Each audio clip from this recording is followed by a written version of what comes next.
며느리한테 집 사줬더니 늙은이 냄새 난다고 오지 말아 달랍니다.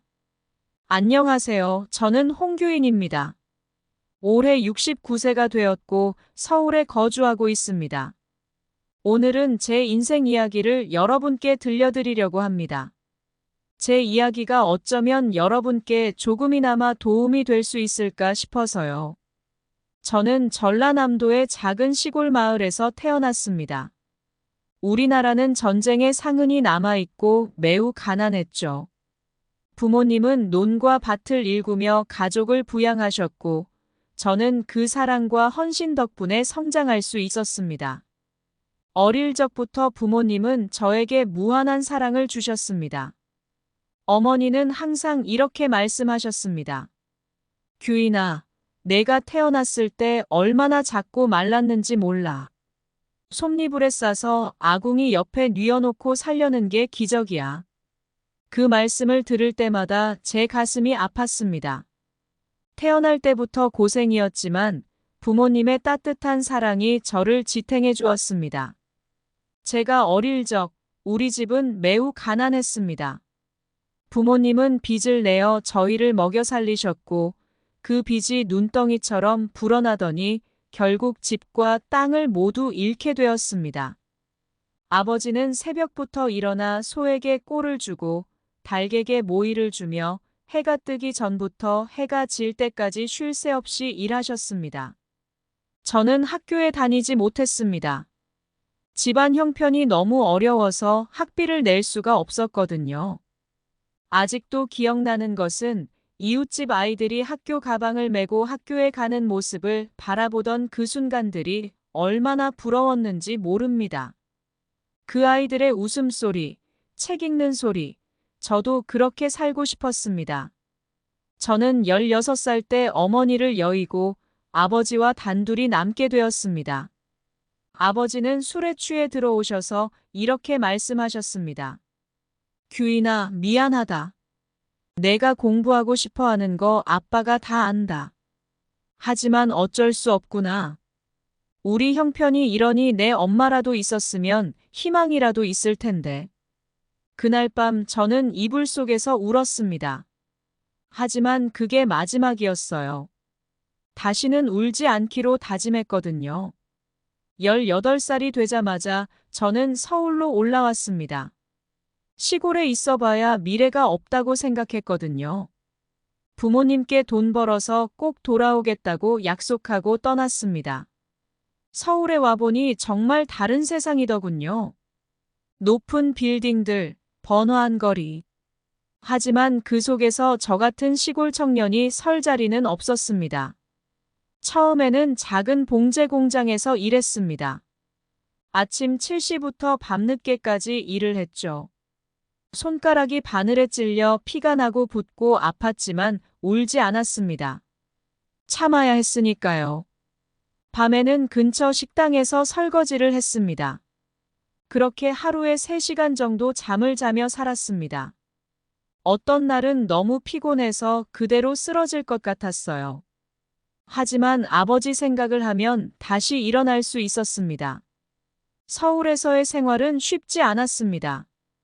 처음에는 작은 방 한 칸을 빌려 생활했는데 하루 세 끼를 해결하는 것조차 어려운 날이 많았습니다. 하지만 부모님의 기대와 제 자신의 꿈을 이루기 위해 저는 포기하지 않았습니다. 어려움을 이겨내면 언젠가 좋은 날이 올 것이다. 이 말은 저를 버티게 해준 힘이었습니다. 일이 끝나고 나면 동료들과 함께 저녁을 먹으며 하루를 마무리하곤 했습니다. 규인 씨, 오늘도 고생 많았어요. 동료들과 함께 나누는 식사 시간은 하루 중 가장 즐거운 시간이었습니다. 우리는 서로의 이야기를 나누며 웃고 떠들었고 힘든 하루도 잊을 수 있었습니다. 몇 년 후, 저는 봉제 공장에서의 경험을 바탕으로 작은 가게를 열게 되었습니다. 처음에는 어려움이 많았지만 열심히 일한 덕분에 점차 손님이 늘어났습니다. 가게를 운영하면서 다양한 사람들을 만나게 되었고 그들과의 대화를 통해 많은 것을 느꼈습니다. 규인 씨, 이 가게 참 좋아요. 자주 올게요. 손님들의 따뜻한 말 한마디가 큰 힘이 되었습니다. 가게가 점점 성장하면서 저는 직원들을 고용하게 되었습니다. 처음으로 직원을 고용했을 때의 기분은 아직도 생생합니다. 규인 씨, 잘 부탁드려요. 직원들과 함께 일하며 우리는 가족 같은 분위기를 만들어 갔습니다. 함께 힘을 합쳐 가게를 운영하면서 우리는 많은 추억을 쌓았습니다. 그러던 중 저는 인생의 반려자를 만나 결혼하게 되었습니다. 그녀는 밝고 따뜻한 성격을 가지고 있었고 저희 가족과도 잘 어울렸습니다. 결혼 후 우리는 작은 신혼집에서 새로운 생활을 시작했습니다. 처음에는 서로의 생활 습관에 적응하는 것이 쉽지 않았지만 서로를 이해하고 배려하며 점차 익숙해졌습니다. 우리의 대화 속에는 언제나 서로를 향한 사랑과 응원이 담겨 있었습니다. 결혼 후 몇 년 뒤, 우리는 아들 준호를 갖게 되었습니다. 준호가 태어났을 때의 기쁨은 말로 다 표현할 수 없었습니다. 이 아이가 나의 희망이다. 아들을 키우며 매일매일 새로운 기쁨을 느꼈습니다. 준호는 어릴 적부터 성실하고 착한 아이로 자랐고 부모로서 그를 지켜보는 것이 큰 기쁨이었습니다. 이렇게 저는 성장부터 결혼, 그리고 아들을 낳고 가정을 이루기까지 많은 일을 겪으며 살아왔습니다. 이 과정에서 많은 어려움이 있었지만 가족과 함께하면서 모든 것을 이겨낼 수 있었습니다. 준호가 결혼을 결심했을 때 저는 아버지로서 그의 새로운 시작을 축복해주고 싶었습니다. 제가 평생 동안 모아온 돈으로 아들에게 작은 집을 선물하기로 결심하게 되었죠. 이 이야기를 통해 부모로서의 사랑과 헌신, 그리고 아들에게 주는 선물의 의미를 나누고 싶습니다. 준호는 어릴 적부터 성실하고 착한 아이였습니다. 학교에서 돌아오면 숙제를 먼저 하고 항상 부모님을 도우며 자랐습니다. 그는 늘 부모님의 기대를 저버리지 않았습니다. 준호가 대학에 진학했을 때 저는 그의 미래를 위해 아낌없이 지원해 주었습니다. 아빠, 정말 고마워요. 저 열심히 해서 좋은 직장에 다닐게요. 준호의 다짐을 들으며 저는 아들이 자랑스러웠습니다. 시간이 흘러 준호는 대학을 졸업하고 좋은 직장에 들어갔습니다. 그리고 몇 년 후 그는 결혼을 결심하게 되었습니다. 그의 예비 신부인 지혜는 밝고 따뜻한 성격의 소유자로 저희 가족과도 잘 어울렸습니다. 결혼 준비를 하면서 저는 아들에게 평생 잊지 못할 선물을 주고 싶었습니다. 바로 작은 집을 사주기로 결심한 것입니다. 집을 고르는 과정은 쉽지 않았습니다. 저는 아들의 취향을 고려하며 여러 곳을 돌아다녔습니다. 이 집은 방이 넓고 햇빛이 잘 들어와서 좋아요. 부동산 중개인의 설명을 들으며 저는 준호와 지혜가 행복하게 살 수 있는 집을 찾기 위해 최선을 다했습니다. 결국 서울의 한 조용한 동네에 위치한 아담한 집을 선택하게 되었습니다. 집을 마련한 후 저는 준호와 지혜에게 그 집을 보여주었습니다. 아빠, 정말 이 집을 우리에게 주시는 거예요? 준호는 놀라며 물었고 저는 미소를 지으며 대답했습니다. 그래, 이 집은 이제 너희 둘의 집이야. 행복하게 잘 살아라. 준호와 지혜는 감동하여 눈물을 글썽였습니다. 정말 감사합니다. 아빠, 엄마. 저희 꼭 잘 살게요. 준호와 지혜는 그 집에서 행복한 신혼생활을 시작했습니다. 저는 그들의 행복한 모습을 보며 큰 보람을 느꼈습니다. 가끔 그 집을 방문할 때마다 저는 아들 부부의 밝은 미소와 따뜻한 환영을 받을 수 있었습니다. 아빠, 엄마. 오랜만에 오셨네요. 잘 지내셨어요? 아들 부부의 환영 인사를 받을 때마다 저는 마음이 따뜻해졌습니다. 그러나 시간이 지나면서 저는 그 집을 방문할 기회가 점점 줄어들었습니다. 준호와 지혜는 각자의 바쁜 일상 속에서 지내며 저와의 만남이 적어지게 되었습니다. 아빠, 이번 주는 좀 바빠서 다음에 뵐게요. 준호의 말에 섭섭한 마음도 들었지만 저는 그들의 삶을 이해하려고 노력했습니다. 그럼에도 불구하고 저는 아들에게 집을 선물한 것이 잘한 일이라고 생각합니다. 부모로서 아들이 안정된 가정에서 행복하게 살아가는 모습을 보는 것은 큰 기쁨이었습니다. 준호와 지혜가 잘 살아가는 모습을 보며 저는 제 인생에서 가장 큰 선물을 준 느낌을 받았습니다. 아들이 결혼하고 독립한 후 저는 조금씩 혼자 있는 시간이 늘어갔습니다. 그럼에도 불구하고 가끔씩 찾아오는 손주들의 웃음소리와 함께라면 그 또한 기쁨이 되었습니다. 아들에게 집을 선물한 것은 제가 할 수 있는 최고의 선택이었고 그 덕분에 준호와 지혜는 자신들만의 가정을 꾸려나갈 수 있게 되었습니다. 아들 준호와 며느리 지혜가 새 집에서 신혼생활을 시작한 지 몇 달이 지났을 때였습니다.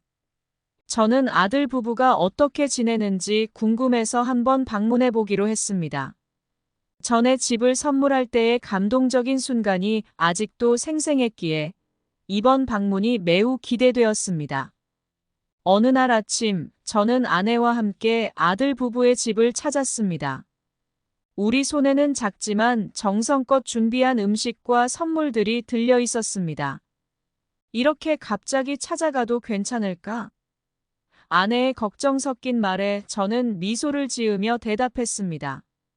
괜찮아. 우리 아들 부부라면 분명 반갑게 맞아줄 거야.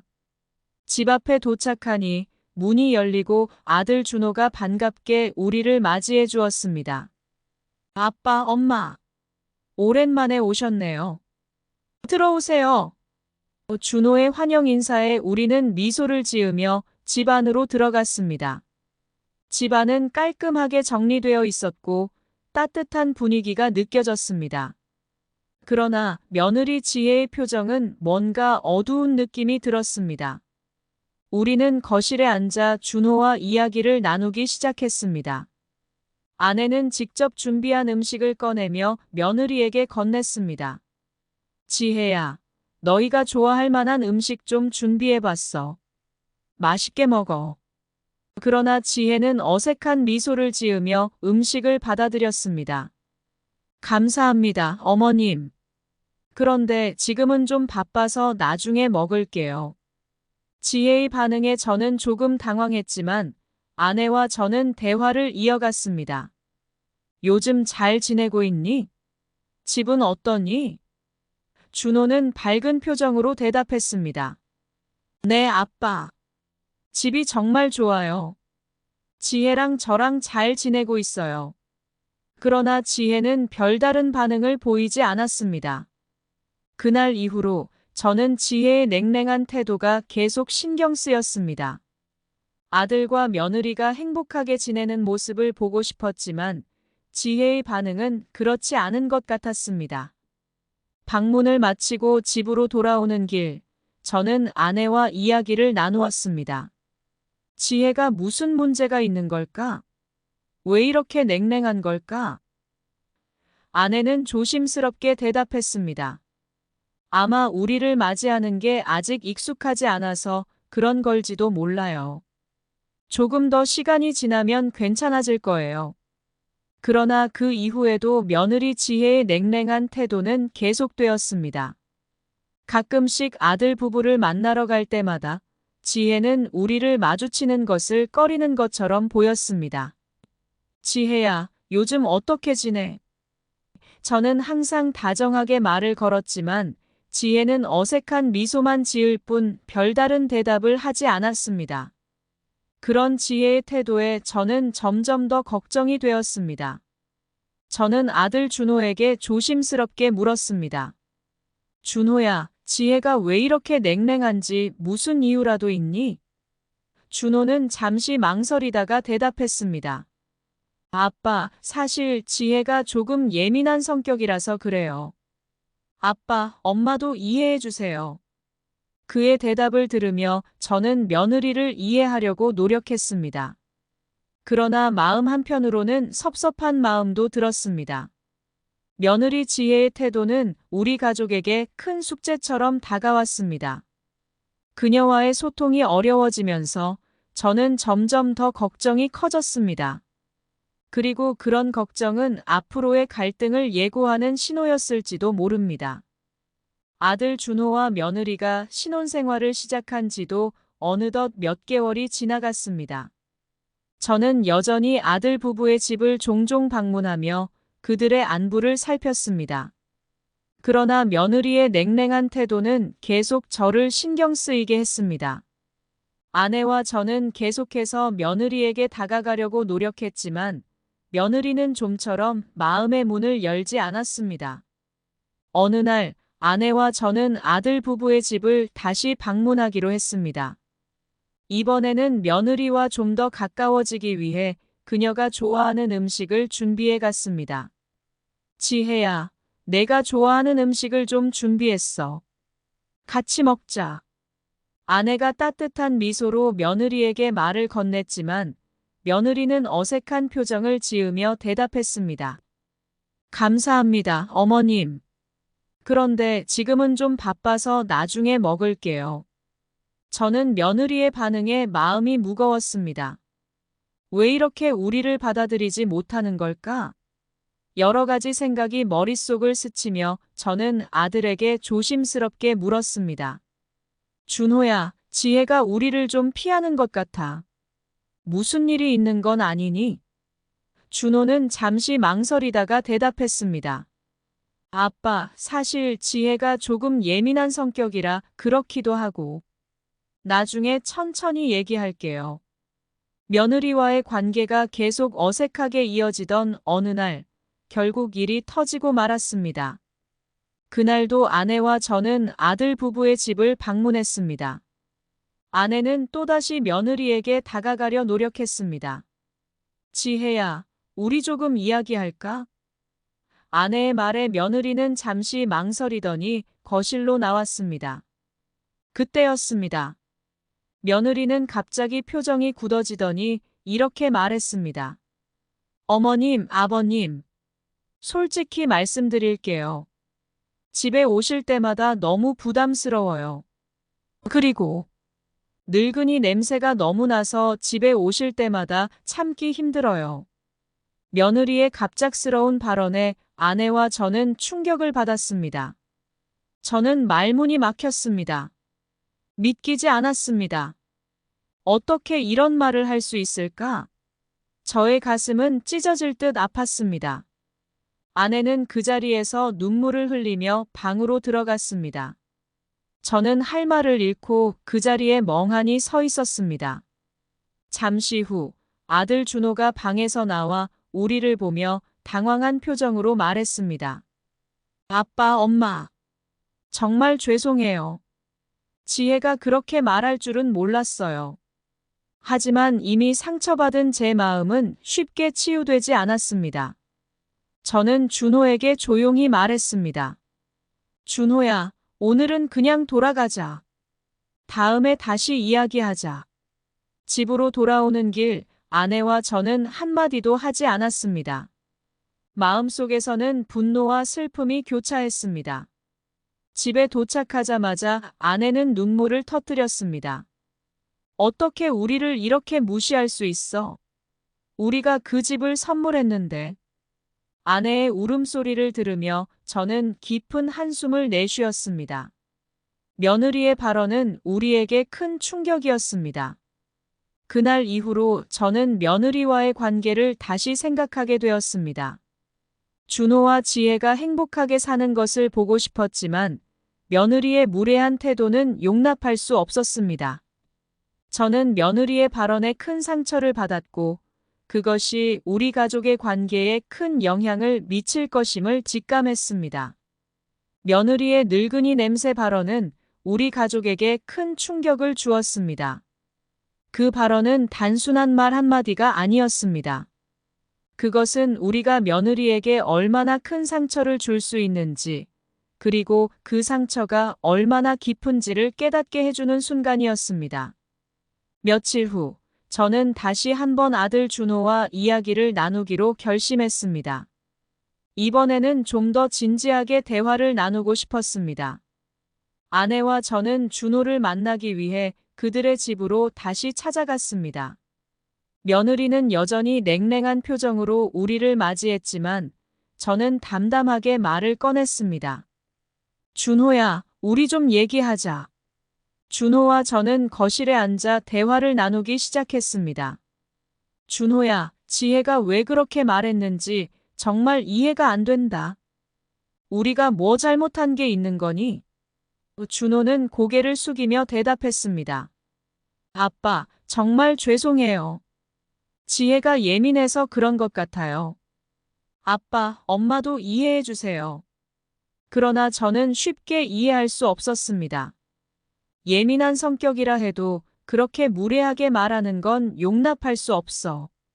우리가 너희를 위해 집을 선물했는데 그런 말은 너무 상처가 돼.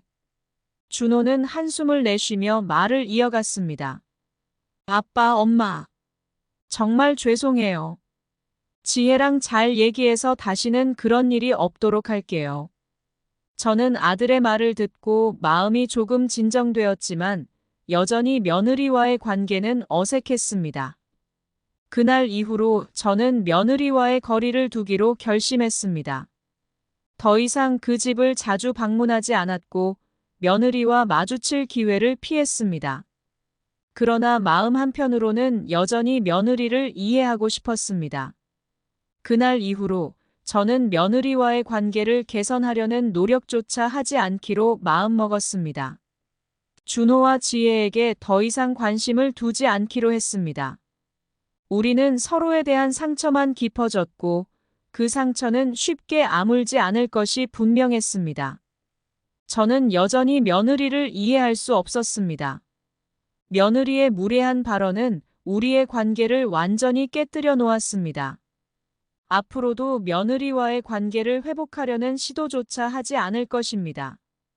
며느리의 늙은이 냄새 발언 이후 저는 큰 충격을 받았습니다. 그날 밤 아내와 저는 집으로 돌아와 아무 말도 하지 못했습니다. 마음속에서는 분노와 슬픔이 얽히며 갈피를 잡지 못했습니다. 아내는 눈물을 흘리며 방으로 들어갔고 저는 그 자리에 멍하니 앉아 있었습니다. 며느리의 무례한 발언은 저의 가슴을 찢어 놓았습니다. 어떻게 이런 말을 할 수 있을까? 우리가 그 집을 선물해주며 준 사랑과 헌신을 이렇게 무시할 수 있을까? 저는 한동안 이 생각에 사로잡혀 있었습니다. 아내는 방에서 눈물을 흘리며 우리가 잘못한 게 뭐가 있을까? 라고 중얼거렸습니다. 저는 그녀를 위로하려 했지만 저 또한 큰 상처를 입은 상태였습니다. 며느리의 발언 이후로 저는 밤마다 잠을 이루지 못했습니다. 머릿속에는 그날의 말들이 계속 맴돌았습니다. 늙은이 냄새라는 말이 저를 얼마나 깊이 상처를 주었는지 표현하기 어려웠습니다. 저는 모든 것을 다 바쳐서 아들 부부를 도와주려 했는데 돌아온 것은 이런 무례한 대우였습니다. 며느리의 태도는 저를 분노하게 만들었습니다. 준호와 지혜가 행복하게 사는 모습을 보고 싶었지만 이제는 그런 모습을 상상하는 것조차 어려웠습니다. 며느리의 무례함에 대한 분노와 함께 저는 큰 상실감을 느꼈습니다. 제가 준호와 지혜에게 바란 것은 단지 행복하고 조화로운 가정이었는데 이제는 그것이 불가능해 보였습니다. 며칠 후 저는 다시 한번 준호와 이야기를 나누기로 결심했습니다. 이번에는 화를 참지 않고 제 진심을 전해야겠다고 마음먹었습니다. 저는 준호를 만나기 위해 그들의 집으로 다시 찾아갔습니다. 며느리는 여전히 냉랭한 표정으로 우리를 맞이했지만 저는 단호하게 말을 꺼냈습니다. 준호야, 우리 좀 얘기하자. 준호와 저는 거실에 앉아 대화를 나누기 시작했습니다.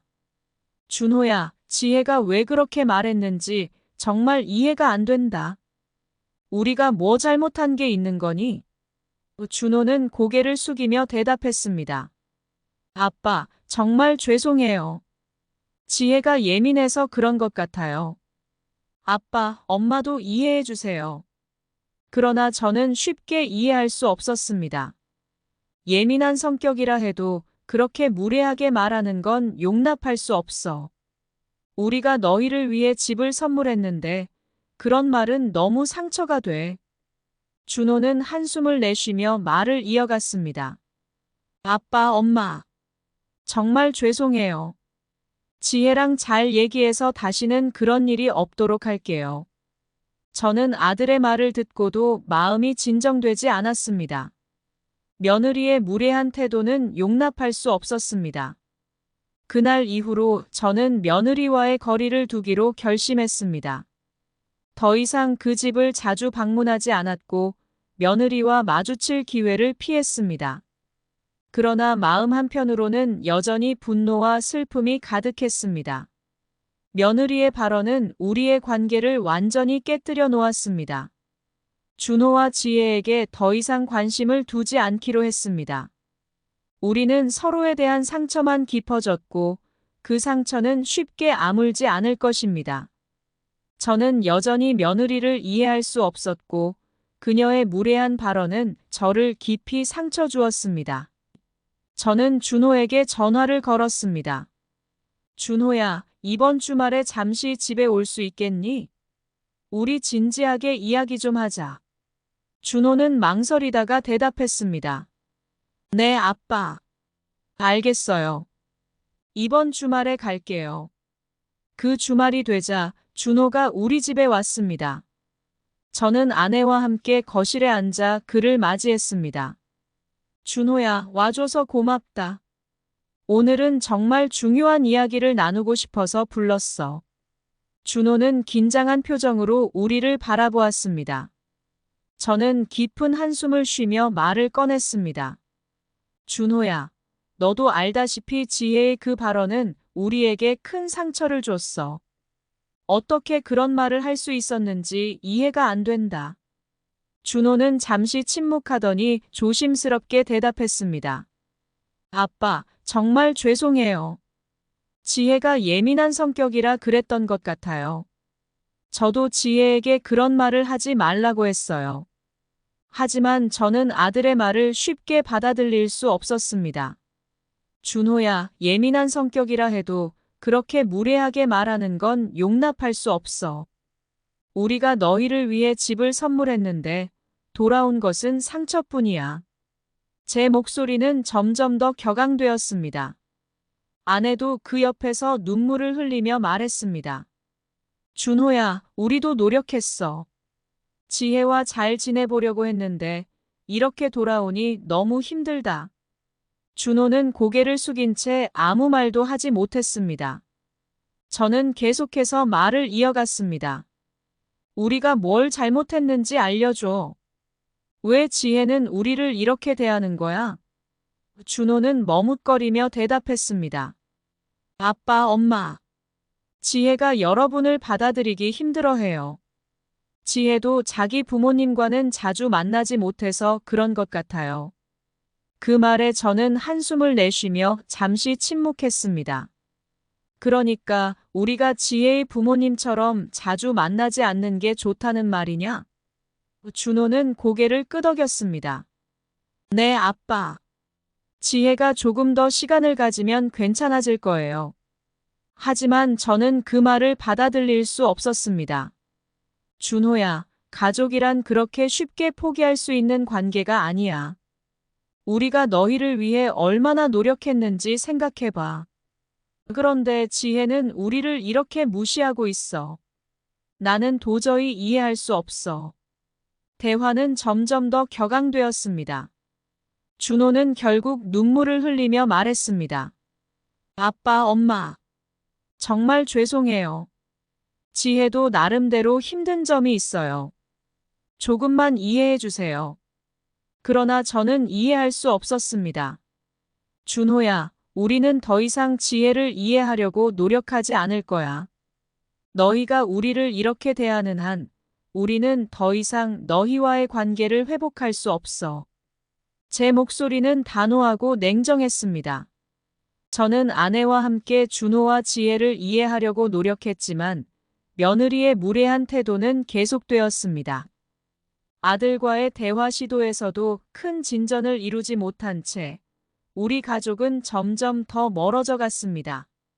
며느리는 우리가 집을 방문할 때마다 냉랭한 태도를 보였습니다. 아내와 저는 며느리와의 관계를 회복하려는 작은 노력을 계속했습니다. 명절이나 특별한 날에는 작은 선물과 함께 따뜻한 메시지를 전했습니다. 지혜야, 이번 설날에는 맛있는 음식 많이 먹고 즐겁게 보내길 바래. 하지만 며느리는 우리의 노력을 외면했습니다. 그녀는 짧게 답장을 보내거나 아예 답장을 하지 않기도 했습니다. 한 번은 명절을 맞아 아들 부부를 우리 집에 초대했습니다. 준호야, 지혜랑 같이 집에 와서 식사하자. 우리가 맛있는 음식을 준비할게. 준호는 망설이다가 대답했습니다. 알겠어요, 아빠. 지혜한테도 말해볼게요. 그날 저녁 준호와 며느리가 우리 집에 도착했습니다. 우리는 따뜻한 미소로 그들을 맞이하며 식탁에 앉았습니다. 식사가 끝난 후 저는 며느리에게 조심스럽게 말을 걸었습니다. 지혜야, 그동안 우리 관계가 어색했는데 오늘 이렇게 얘기 나눌 기회가 생겨서 좋구나. 너도 우리를 이해하려고 노력해주면 좋겠어. 며느리는 어색한 미소를 지으며 대답했습니다. 네, 아버님. 저도 노력할게요. 하지만 그날 이후로도 며느리의 태도는 변하지 않았습니다. 그녀는 우리가 집을 방문할 때마다 냉담하게 대했습니다. 아내와 저는 매번 마음이 무거워졌습니다.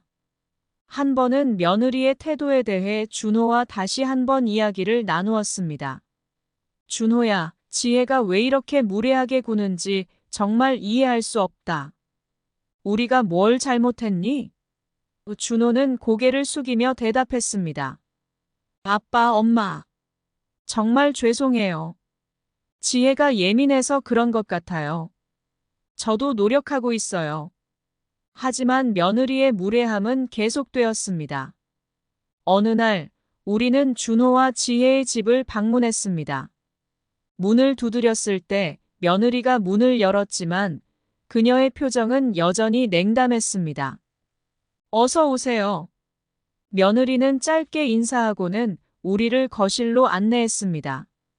그녀는 그 후로 우리와 눈을 마주치지 않으려고 애썼습니다. 식사를 하면서도 며느리는 거의 말을 하지 않았습니다.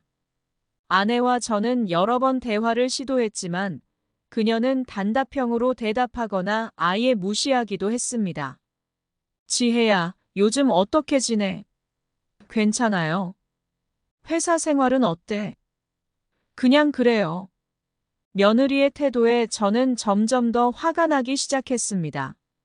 식사가 끝난 후 저는 더 이상 참지 못하고 준호에게 말을 꺼냈습니다. 준호야, 도대체 지혜가 왜 이렇게 구는 거야? 우리가 뭘 잘못했는데 이렇게 무례하게 구는 거냐? 준호는 당황한 표정으로 대답했습니다.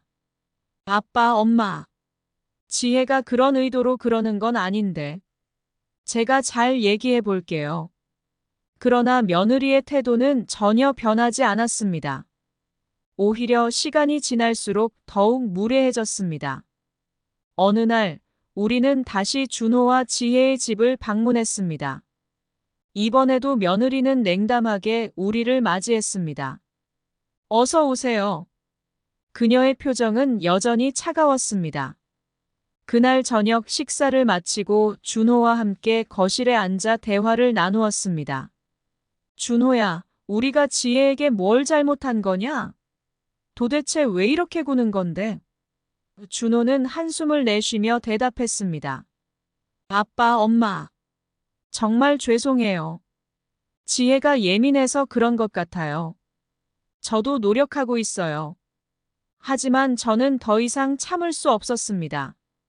예민한 성격이라 해도 이렇게 무례하게 구는 건 용납할 수 없어. 우리가 너희를 위해 집을 선물했는데 돌아오는 건 상처뿐이야. 도대체 우리가 뭘 잘못했는지 말해봐. 제 목소리는 점점 더 격앙되었습니다. 며느리는 여전히 냉담한 표정으로 우리를 바라보았습니다. 저는 그런 의도가 아니었어요. 그냥 불편해서 그랬어요. 그녀의 대답은 우리의 마음을 더 상하게 했습니다. 아내는 그 자리에서 눈물을 흘리며 방으로 들어갔습니다. 저는 더 이상 참지 못하고 준호에게 말했습니다. 준호야, 오늘은 그냥 돌아가자. 다음에 다시 이야기하자. 그날 이후로 우리는 준호와 지혜와의 관계를 회복하려는 노력을 완전히 포기했습니다. 며느리의 지속적인 무례함에 지쳤습니다. 아내와 저는 더 이상 그들의 집을 방문하지 않았고 준호와의 연락도 점점 줄어들었습니다. 우리는 며느리와의 관계를 회복하려는 시도조차 하지 않기로 했습니다.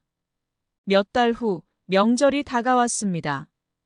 아내와 저는 우리끼리 조용히 명절을 보내기로 했습니다. 그런데 어느 날 준호가 전화를 걸어왔습니다. 아빠, 엄마, 이번 명절에 저희 집에 오실 수 있을까요? 저는 잠시 망설이다가 대답했습니다. 준호야, 우리는 더 이상 너희 집에 가고 싶지 않아. 지혜가 우리를 무시하는 태도가 너무 힘들어. 준호는 한숨을 내쉬며 대답했습니다. 아빠, 엄마, 정말 죄송해요. 지혜가 그렇게 말했어요. 여러분을 불편하게 해서 죄송하다고. 하지만 저는 준호의 말을 믿을 수 없었습니다. 준호야, 우리가 지혜의 진심을 어떻게 믿을 수 있겠니? 그녀의 태도는 전혀 변하지 않았어. 우리는 이제 너희와의 관계를 유지하기가 너무 힘들다. 그날 이후로 우리는 준호와 지혜와의 관계를 완전히 끊기로 결심했습니다. 더 이상 그들과의 연락도 하지 않았고 그들의 집을 방문하는 일도 없었습니다. 우리는 우리끼리의 시간을 보내며 며느리로 인해 받은 상처를 조금씩 치유해 나갔습니다. 시간이 흘러도 며느리의 무례함은 잊을 수 없었습니다. 그녀의 태도는 우리 가족의 관계를 완전히 망가뜨렸습니다. 우리는 이제 준호와 지혜와의 관계를 회복하려는 시도조차 하지 않을 것입니다. 며느리의 무례함은 용서할 수 없는 상처로 남았습니다. 매일 아침 저는 잠에서 깨어나 며느리의 무례한 발언과 태도를 떠올리며 한숨을 내쉬었습니다. 그녀가 한 말들은 제 머릿속을 떠나지 않았고 그로 인해 제 마음은 점점 더 무거워졌습니다. 늙은이 냄새가 난다는 말은 저를 깊은 상처에 빠뜨렸고 그 상처는 쉽게 아물지 않았습니다. 어느 날 아침 저는 아내와 함께 거실에 앉아 있었습니다. 아내는 멍하니 창밖을 바라보며 생각에 잠겨 있었습니다. 여보, 우리가 준호와 지혜와의 관계를 회복할 수 있을까? 아내의 목소리는 슬픔과 불안으로 가득 차 있었습니다. 저는 한숨을 내쉬며 대답했습니다. 솔직히 잘 모르겠어. 지혜의 태도는 너무나 무례하고 상처가 돼. 어떻게 이런 관계를 이어갈 수 있을지 모르겠다. 아내는 눈물을 흘리며 말을 이어갔습니다. 우리도 최선을 다했어. 그런데 지혜는 왜 우리를 이렇게 대하는 걸까? 우리가 뭘 잘못한 걸까? 저는 아내를 위로하려 했지만 저 또한 큰 상처를 입은 상태였기에 더 이상 말할 수 없었습니다. 며느리의 무례함은 저를 깊은 갈등 속에 빠뜨렸습니다. 한편으로는 아들 준호와의 관계를 회복하고 싶었지만 다른 한편으로는 며느리의 무례한 태도를 용납할 수 없었습니다. 저는 이 두 가지 감정 사이에서 계속해서 갈등을 겪었습니다. 몇 주가 지나고 저는 다시 한번 준호와 지혜와의 관계를 회복하기 위한 대화를 시도해 보기로 결심했습니다. 이번에는 정말 진지하게 이야기를 나누고 싶었습니다. 그래서 저는 준호에게 전화를 걸어 만남을 요청했습니다. 준호야, 우리 한번 만나서 진지하게 이야기 좀 하자. 준호는 잠시 망설이다가 대답했습니다. 네, 아빠. 알겠어요. 이번 주말에 갈게요. 그 주말이 되자 준호가 우리 집에 왔습니다. 저는 아내와 함께 거실에 앉아 그를 맞이했습니다. 준호야, 와줘서 고맙다. 오늘은 정말 중요한 이야기를 나누고 싶어서 불렀어. 준호는 긴장한 표정으로 우리를 바라보았습니다. 저는 깊은 한숨을 쉬며 말을 꺼냈습니다. 준호야, 너도 알다시피 지혜의 그 발언은 우리에게 큰 상처를 줬어. 어떻게 그런 말을 할 수 있었는지 이해가 안 된다. 준호는 잠시 침묵하더니 조심스럽게 대답했습니다. 아빠, 정말 죄송해요. 지혜가 예민한 성격이라 그랬던 것 같아요. 저도 지혜에게 그런 말을 하지 말라고 했어요. 하지만 저는 아들의 말을 쉽게 받아들일 수 없었습니다. 준호야, 예민한 성격이라 해도 그렇게 무례하게 말하는 건 용납할 수 없어. 우리가 너희를 위해 집을 선물했는데 돌아온 것은 상처뿐이야. 제 목소리는 점점 더 격앙되었습니다. 아내도 그 옆에서 눈물을 흘리며 말했습니다. 준호야, 우리도 노력했어. 지혜와 잘 지내보려고 했는데 이렇게 돌아오니 너무 힘들다.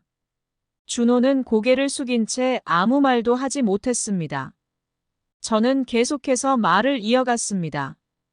우리가 뭘 잘못했는지 알려줘. 왜 지혜는 우리를 이렇게 대하는 거야? 준호는 머뭇거리며 대답했습니다.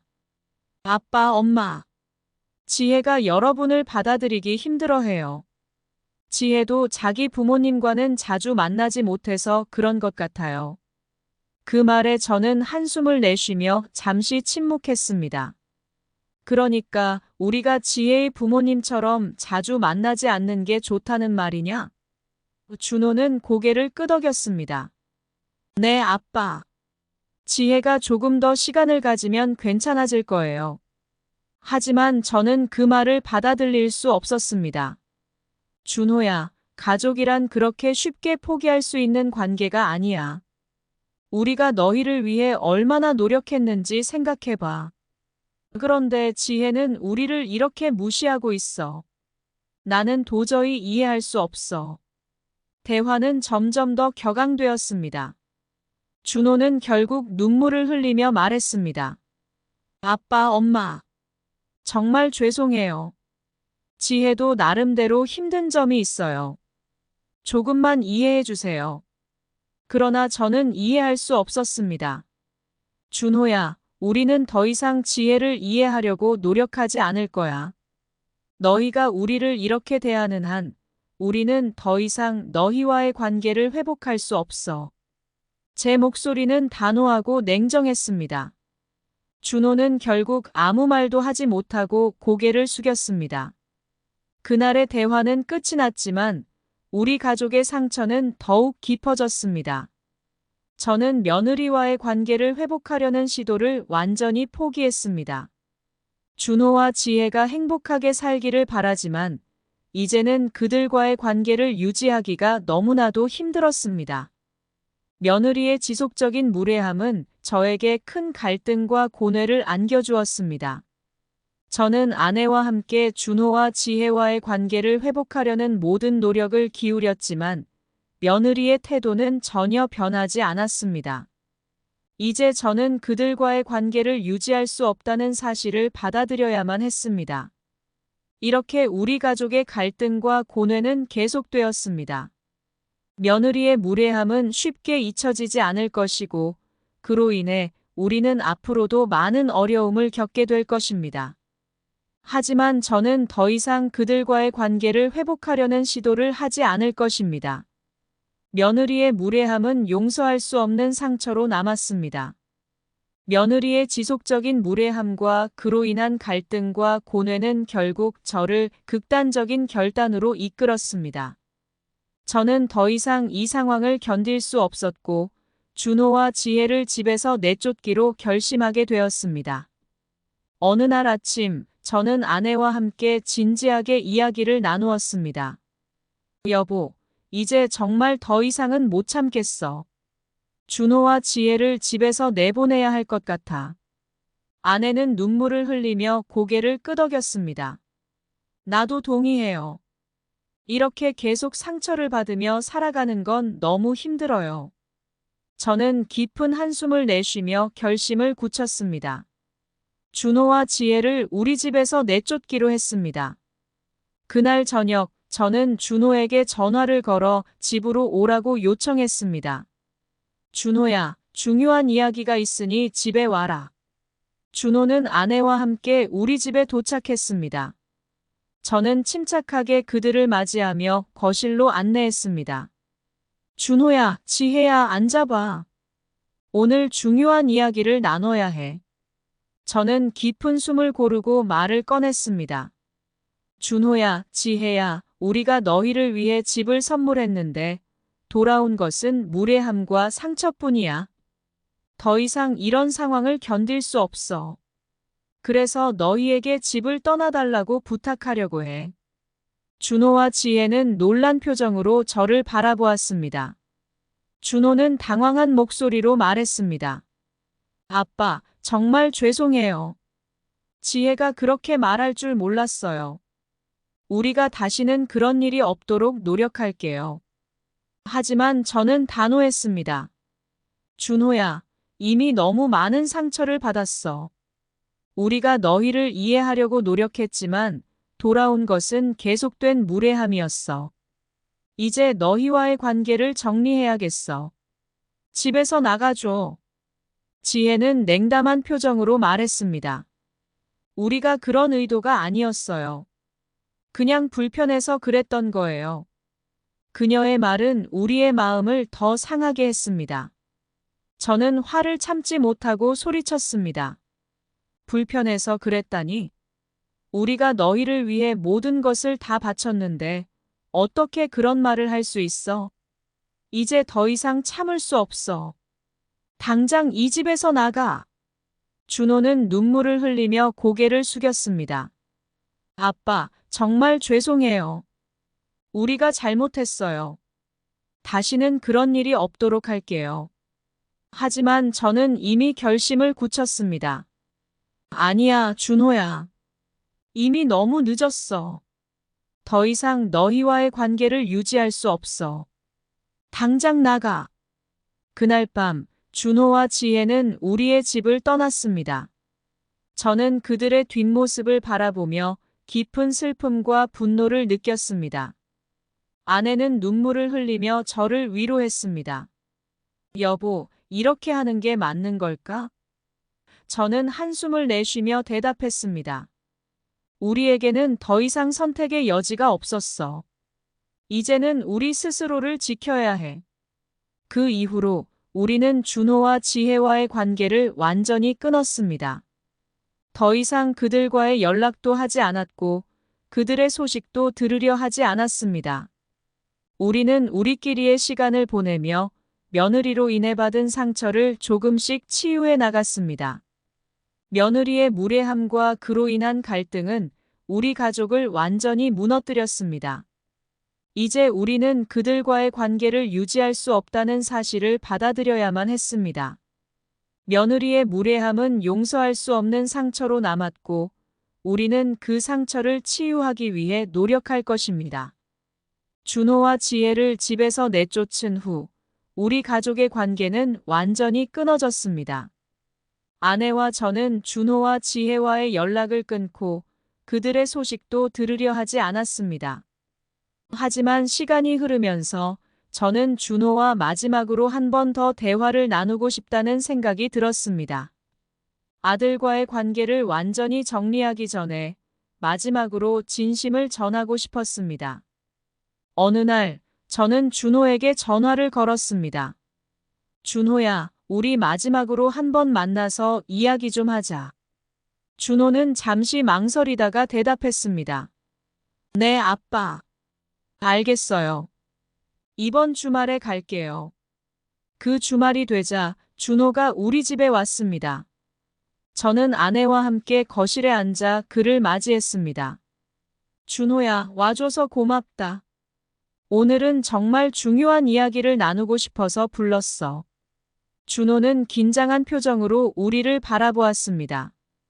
저는 깊은 한숨을 쉬며 말을 꺼냈습니다. 준호야, 너도 알다시피 지혜의 그 발언은 우리에게 큰 상처를 줬어. 어떻게 그런 말을 할 수 있었는지 이해가 안 된다. 준호는 잠시 침묵하더니 조심스럽게 대답했습니다. 아빠, 정말 죄송해요. 지혜가 예민한 성격이라 그랬던 것 같아요. 저도 지혜에게 그런 말을 하지 말라고 했어요. 하지만 저는 아들의 말을 쉽게 받아들일 수 없었습니다. 준호야, 예민한 성격이라 해도 그렇게 무례하게 말하는 건 용납할 수 없어. 우리가 너희를 위해 집을 선물했는데 돌아온 것은 상처뿐이야. 제 목소리는 점점 더 격앙되었습니다. 아내도 그 옆에서 눈물을 흘리며 말했습니다. 준호야, 우리도 노력했어. 지혜와 잘 지내보려고 했는데 이렇게 돌아오니 너무 힘들다. 준호는 고개를 숙인 채 아무 말도 하지 못했습니다. 저는 계속해서 말을 이어갔습니다. 우리가 뭘 잘못했는지 알려줘. 왜 지혜는 우리를 이렇게 대하는 거야? 준호는 머뭇거리며 대답했습니다. 아빠, 엄마. 지혜가 여러분을 받아들이기 힘들어해요. 지혜도 자기 부모님과는 자주 만나지 못해서 그런 것 같아요. 그 말에 저는 한숨을 내쉬며 잠시 침묵했습니다. 그러니까 우리가 지혜의 부모님처럼 자주 만나지 않는 게 좋다는 말이냐? 준호는 고개를 끄덕였습니다. 네, 아빠. 지혜가 조금 더 시간을 가지면 괜찮아질 거예요. 하지만 저는 그 말을 받아들일 수 없었습니다. 준호야, 가족이란 그렇게 쉽게 포기할 수 있는 관계가 아니야. 우리가 너희를 위해 얼마나 노력했는지 생각해봐. 그런데 지혜는 우리를 이렇게 무시하고 있어. 나는 도저히 이해할 수 없어. 대화는 점점 더 격앙되었습니다. 준호는 결국 눈물을 흘리며 말했습니다. 아빠, 엄마. 정말 죄송해요. 지혜도 나름대로 힘든 점이 있어요. 조금만 이해해 주세요. 그러나 저는 이해할 수 없었습니다. 준호야, 우리는 더 이상 지혜를 이해하려고 노력하지 않을 거야. 너희가 우리를 이렇게 대하는 한 우리는 더 이상 너희와의 관계를 회복할 수 없어. 제 목소리는 단호하고 냉정했습니다. 준호는 결국 아무 말도 하지 못하고 고개를 숙였습니다. 그날의 대화는 끝이 났지만 우리 가족의 상처는 더욱 깊어졌습니다. 저는 며느리와의 관계를 회복하려는 시도를 완전히 포기했습니다. 준호와 지혜가 행복하게 살기를 바라지만 이제는 그들과의 관계를 유지하기가 너무나도 힘들었습니다. 그날 이후로 우리는 준호와의 연락을 완전히 끊었습니다. 더 이상 그들과의 관계를 유지할 수 없다는 사실을 받아들여야만 했습니다. 며느리의 무례함과 그로 인한 갈등은 결국 저를 의절 선언으로 이끌었습니다. 준호와 지혜를 집에서 내쫓은 후 우리는 그들과의 모든 관계를 끊기로 결심했습니다. 그 상처는 너무나 깊었고 더 이상 그들과의 관계를 유지할 수 없었습니다. 어느 날 저는 준호에게 전화를 걸어 의절을 선언했습니다. 준호야, 우리 이제 너희와의 관계를 끝내기로 결심했다. 더 이상 너희와의 연락도 하지 않을 것이고 만나는 일도 없을 것이다. 준호는 충격을 받은 듯 목소리가 떨렸습니다. 아빠, 정말 죄송해요. 우리가 잘못했어요. 다시는 그런 일이 없도록 노력할게요. 하지만 저는 단호했습니다. 이미 늦었어, 준호야. 우리가 너희를 이해하려고 얼마나 노력했는지 생각해봐. 그런데 돌아온 것은 계속된 무례함뿐이었어. 이제 더 이상 참을 수 없어. 우리와의 관계를 끝내는 것이 최선이야. 아내도 옆에서 눈물을 흘리며 말을 이었습니다. 준호야, 우리가 너희를 얼마나 사랑했는지 알잖아. 하지만 지혜의 태도는 도저히 용납할 수 없어.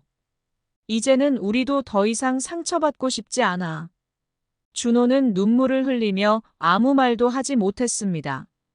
그날의 통화는 그렇게 끝이 났습니다.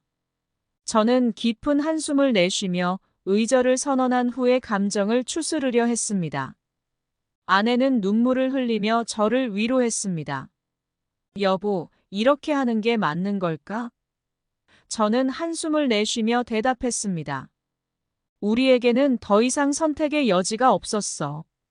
이제는 우리 스스로를 지켜야 해.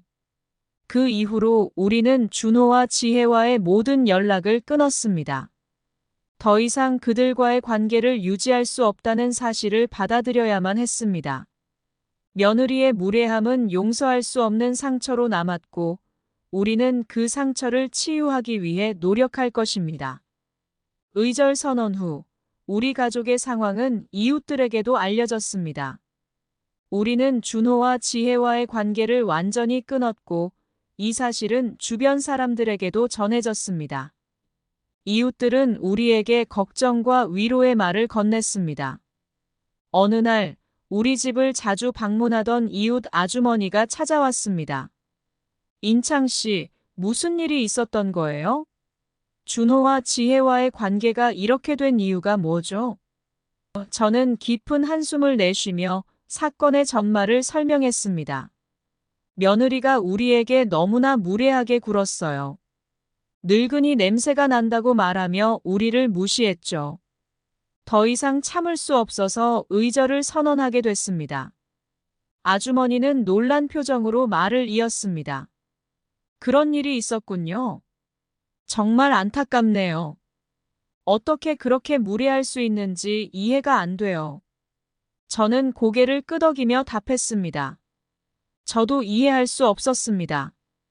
우리가 그들을 위해 모든 것을 다 바쳤는데 돌아온 것은 상처뿐이었어요. 이웃들은 우리에게 위로의 말을 전하며 우리가 겪은 어려움을 이해하려 노력했습니다. 그들은 우리의 결정을 존중하며 우리가 다시 행복해지길 바랐습니다. 우리는 이웃들의 따뜻한 말에 조금이나마 위로를 받을 수 있었습니다. 의절 선언 후 저는 깊은 외로움과 자존심의 상처를 겪었습니다. 준호와 지혜와의 관계가 완전히 끊기면서 저는 큰 상실감과 함께 외로움을 느꼈습니다. 하지만 동시에 자존심을 지키기 위한 결단이라는 생각이 들었습니다. 매일 아침 저는 멍하니 창밖을 바라보며 외로움에 빠지곤 했습니다. 아내는 그 옆에서 조용히 눈물을 흘리며 저를 위로했습니다. 여보, 우리 이렇게 살아가는 게 맞는 걸까? 저는 한숨을 내쉬며 대답했습니다. 우리에게는 더 이상 선택의 여지가 없었어. 이제는 우리 스스로를 지켜야 해. 외로움은 저를 더욱 힘들게 했습니다. 하지만 저는 자존심을 지키기 위해 며느리의 무례함을 용서하지 않기로 결심했습니다. 그 상처는 너무나 깊었고 더 이상 그들과의 관계를 회복할 수 없었습니다. 외로움 속에서 저는 종종 과거를 회상하곤 했습니다. 준호가 어렸을 때의 추억과 가족과 함께 보낸 행복한 순간들이 떠올랐습니다. 그런 추억들은 저를 더욱 슬프게 만들었습니다. 한 번은 준호가 어린 시절, 우리가 함께 가족 여행을 갔던 기억이 떠올랐습니다. 여보, 기억나? 준호가 어렸을 때 우리가 함께 갔던 여행 말이야. 그때는 정말 행복했었지. 아내는 눈물을 흘리며 고개를 끄덕였습니다. 맞아요. 그때는 정말 행복했었죠. 준호도 그때는 우리를 많이 사랑했었는데. 그렇게 과거를 회상하며 저는 준호와의 관계가 이렇게 되어버린 현실을 받아들이기 어려웠습니다. 하지만 저는 자존심을 지키기 위해 그들과의 관계를 완전히 끊기로 결심했습니다. 의절 선언 후에도 저는 손자에 대한 미련을 버릴 수 없었습니다. 준호와 지혜에게 손자가 생기면 그 손자가 우리에게 어떤 기쁨을 가져다 줄지 상상하곤 했습니다. 하지만 이제는 그런 상상조차 할 수 없게 되었습니다. 어느 날, 저는 아내와 함께 손자에 대한 이야기를 나누었습니다. 여보, 만약 우리가 손자를 볼 수 있었다면 얼마나 좋았을까? 준호와 지혜에게 손자가 생기면 그 손자가 우리에게 어떤 기쁨을 가져다 줄지 상상하곤 했는데, 아내는 눈물을 흘리며 대답했습니다. 맞아요. 정말 그럴 수 있었다면 좋았을 텐데. 하지만 이제는 그런 상상조차 할 수 없게 되었네요. 손자에 대한 미련은 저를 더욱 슬프게 했습니다. 하지만 저는 자존심을 지키기 위해 그들과의 관계를 완전히 끊기로 결심했습니다. 손자에 대한 미련은 남았지만 그 상처는 쉽게 치유될 수 없었습니다. 의절 선언 후 첫 명절이 다가왔습니다. 아내와 저는 이번 명절을 보내기로 결심했습니다. 준호와 지혜와의 관계가 끊어진 후 우리는 그들과의 만남도 피하기로 했습니다. 명절 아침, 저는 아내와 함께 조용히 아침 식사를 하며 이야기를 나누었습니다. 여보, 이번 명절은 우리끼리 조용히 보내자. 더 이상 상처받고 싶지 않아. 아내는 눈물을 흘리며 고개를 끄덕였습니다. 맞아요. 우리끼리 조용히 보내는 게 나을 것 같아요. 그렇게 우리는 혼자 명절을 보내기로 했습니다. 다른 가족들과의 만남도 피하고 조용히 집에서 시간을 보냈습니다. 아내와 저는 서로를 위로하며 명절의 외로움을 극복하려 노력했습니다. 의절 선언 후 저는 새로운 삶을 찾아보기로 결심했습니다. 외로움과 상처를 치유하기 위해 새로운 취미를 찾기로 했습니다. 그러던 중 저는 그림 그리는 것에 흥미를 느끼게 되었습니다. 어느 날 저는 아내에게 말했습니다. 여보, 나 그림 그리는 걸 한번 배워보고 싶어. 새로운 취미를 찾아서 우리의 상처를 치유해보자. 아내는 미소를 지으며 대답했습니다. 좋은 생각이에요. 우리 함께 그림을 그려보자. 그렇게 우리는 함께 그림을 그리기 시작했습니다. 처음에는 서툴렀지만 점점 더 즐거움을 느끼게 되었습니다. 그림을 그리며 우리는 서로를 위로하고 새로운 삶을 찾아가기로 결심했습니다.